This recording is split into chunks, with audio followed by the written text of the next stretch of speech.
Baada ya Ally Kamwe kukumbwa na kadhia hii ya kuwekwa ndani kutokana na kile ambacho kinadaiwa ni lugha chafu kwa viongozi, Haji Sunday Manara aliyewahi kuwa msemaji wa klabu hiyo ya Young Africans ametoka hadharani na kuamua kumwombea msamaha Ally Kamwe kupitia ukurasa wake wa Instagram, akimwandikia barua ya wazi RC wa Tabora. Na katika barua hiyo ambayo aliandika, Haji Manara aliandika hivi: "Kwako RC wa mkoa wa Tabora", na kisha akaweka emoji za kuomba radhi, lakini akaendelea kuandika "Salamu mheshimiwa Paul Chacha", na kisha akaweka emoji za handshaking, kisha akaendelea akiandika hivi: "Nimekaa kwenye mpira kwa muda mrefu kidogo, na pengine mimi ndio binadamu pekee niliyewahi kudumu kuwa msemaji wa hivi vilabu vyetu vikubwa nchini. Najua nguvu ya hizi taasisi hususan kwenye eneo la ushabiki. Naelewa pia unakuwa katika hali gani unapokuwa unazungumzia hizi timu, na kama mbele yako moko zikiwa nyingi na kama kuna mashabiki kunakuwa na moto kidogo kifuani." Sasa hapo alipoandika moko, ninadhani alikuwa anamaanisha kuandika Mike, na kama atakuwa amemaanisha kuandika Mike itakuwa inasomeka hivi: "Na kama mbele yako Mike zikiwa nyingi na kama kuna mashabiki kunakuwa na moto kidogo kifuani." Kisha kaendelea kuandika, "Na najua pia kazi yenu ya kuhamasisha michezo kwenye mikoa mnayoiongoza, sometime tunakuwa excited na kama binadamu tunaweza kupitiliza, hasa katika mambo ya utani. Lakini wewe ni kiongozi mkubwa, naomba uendelee kuwa na ngozi ngumu. Uongozi ni pamoja na kubeba kila kitu. Rudisha moyo wako nyuma. Kijana huyu ni sawa na mwanao ama mdogo wako wa mbali mno.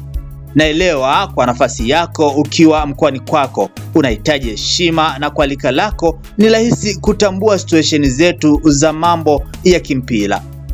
Mimi kama kaka mkubwa wa hawa wadogo zetu ni kuombe sana tusonge mbele mkuu.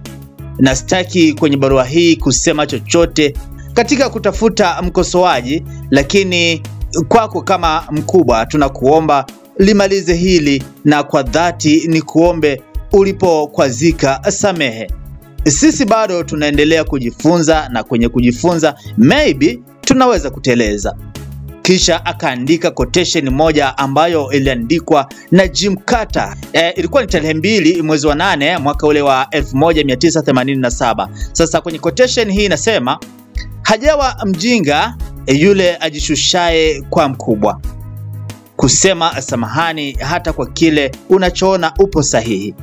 Kisha akamaliza kwa kumtagi RC Paul Chacha, kisha akaandika "Wako mtiifu Haji Sunday Manara", akaweka emoji za kuomba radhi ama emoji za kunyenyekea, kwa sababu ni emoji za mkono. Hicho ndio kitu ambacho Haji Manara kupitia ukurasa wake wa Instagram, ukurasa rasmi kabisa ambao anaotumia kwa ajili ya shughuli zake binafsi, ameamua kuandika hicho kitu, akionyesha wazi kwamba anaomba radhi ama anajaribu kumwombea msamaha Ally Kamwe, msemaji wa klabu hiyo ambaye anakumbwa na heka za kutumia lugha chafu kwa viongozi. Ikikumbukwa kuwa ilikuwa wakati wa uhamasishaji kuelekea mchezo wa Young African na Tabora, na alikuwa yuko ugenini. Kwa hiyo wakati akihamasisha akajikuta kuna maneno fulani yamemponyoka, kaongea mengi, jambo ambalo mamlaka hazijapendezwa nalo,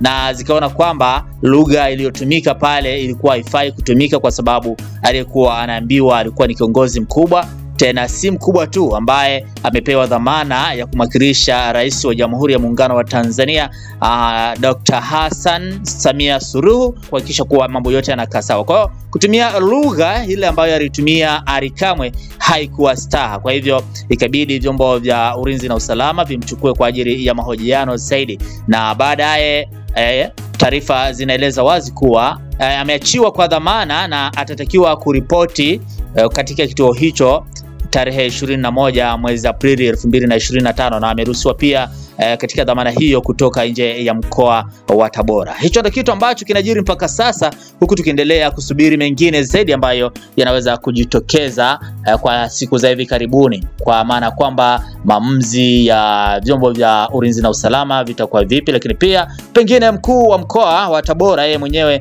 anaweza katoka hadharani na kusema nini maamuzi yake, ama anaviachia vyombo vya ulinzi na usalama vimalize kuhusiana na hiki ambacho kinaendelea kwa sasa. Nikukumbushe, hii ni Funny Facts. Mimi ni mtu safi aka mtu poa.